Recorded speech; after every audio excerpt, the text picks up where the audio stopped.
이전에는 중세 봉건이잖아요. 중세 봉건 우리나라 같은 경우에서는 이제 조선시대에 흘러 들어가는 거죠. 조선시대에 흘러 들어가게 되면 어찌 되는 겁니까? 고대 노예가 나온다는 이야기죠. 고구려라든지 부여동명 그럴 때 노예 제도가 있지 않습니까? 중세도 마찬가지인 거예요.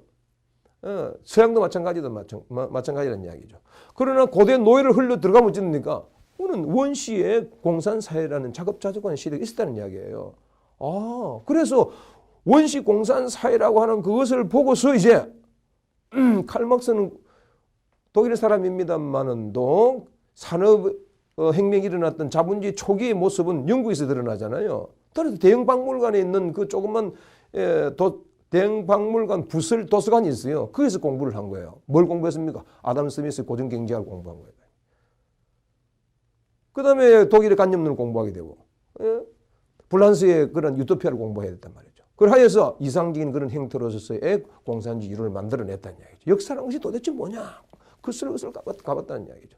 이상적인, 다시 말해서 칼 막스는 쉽게 말해서 뭘 추구했느냐라고 한다면 사회과학자들이 봤을 때 칼 막스는 이상적인 사회를 본 거예요. 네? 공산사회를 봤단 말이죠. 사람이 노동으로부터서 마음대로 노동으로부터서의 완전히 자유로울 수 있는 그러한 사회가 어떤 사회냐? 그걸 봤다는 이야기예요. 그래서 이 빈곤 문제에 있어서는 자본주의 하에 있어서의 노사 간의 갈등이죠. 노사 간의 갈등입니다.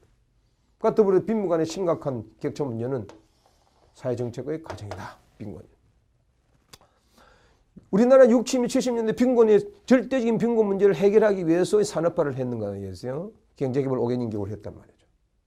그와 동시에 이제 어느 정도 먹고 사는 문제를 해결했단 말이죠.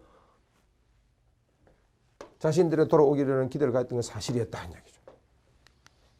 절대적인 빈곤이라는 것은 생계에 가장 필요한 필수적인 것.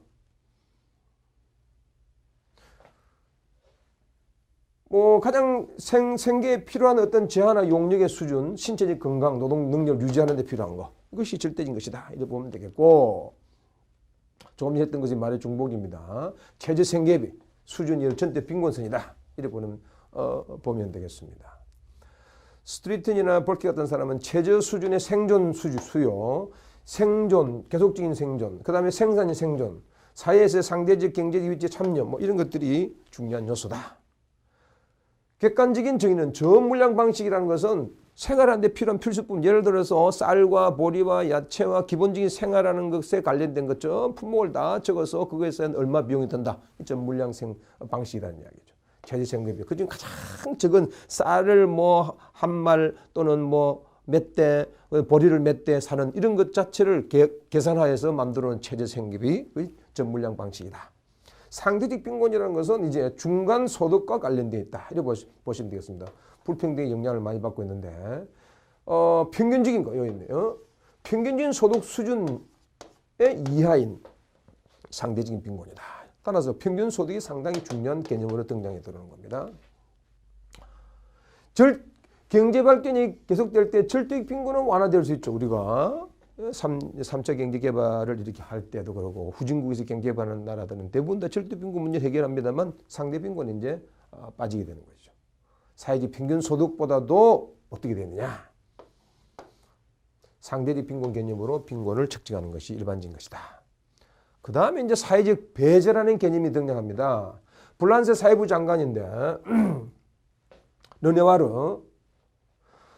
르네와르라고 하는 이러한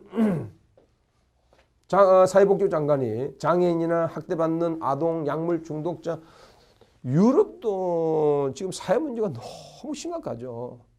미국도 마찬가지고 사회 문제 너무 심각합니다. 마약을 너무 많이 해요. 동성애도 일반적인 어떤 가치관, 전통적 가치관 자체가 와해되어 버린 거예요 지금.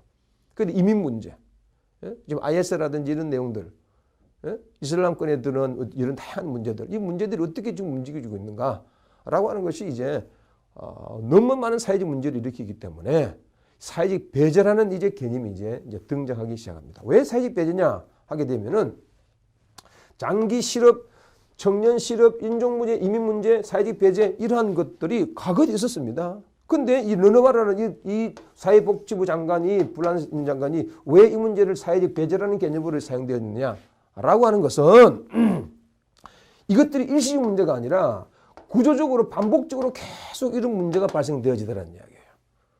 따라서 계속적으로 그 사람들은 generation to generation 세대를 거치면서 계속적으로 배제돼 exclusion 되어지는 그런 현상들이 드러난다라고 하는 그 현상을 지칭하여 사회적 배제다 이렇게 보는 거예요. 그래서 복지국가의 건설 당시에는 최저선을 일률적으로 설정하고 그게 미달될 경우에는 국가 예산을 채워주면 문제가 해결될 것이다 라고 이제 일반적으로 보았다는 이야기죠.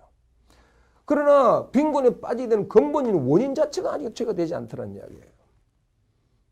따라서 빈곤 자체가 어찌 되느냐 만성화 내지는 세습화되어지는 결과를 가져오게 됐다는 얘기죠. 빈곤뿐만 아니라 사회적 문제 자체가. 그래서 이제 프랑스에서 사회적 장기적으로 반복적인 실직 가족의 위기 이런 문제를 해결하기 위해서는 어떻게 되느냐 사회적 연대를 해야 된다. 이 반대 개념은 사회적 배제 대신 나오는 것이 사회적 연대다 이 말이죠. 솔리데리티라든지 콘솔리데이션 같은 그런 내용들이 되겠죠. 사회 정의인 거죠. 사회 보편적인 그러한 선이 뭐냐 공동선이 뭐냐 사회적 결속 이런 쪽의 개념이 등장하는 겁니다. 뭐 자유와 평등과 그다음 천부인권, 계몽시대 뭐 이런 내용들이 이제 중요한 개념으로 등장한다고 앞 시간에도 말씀드렸고 특히 인권과 시민권은 시민사회이기 때문에 시민사회주의와 관련해서 복지의 정책 노선과 관련되어 있다. 이렇게 보시면 되겠습니다.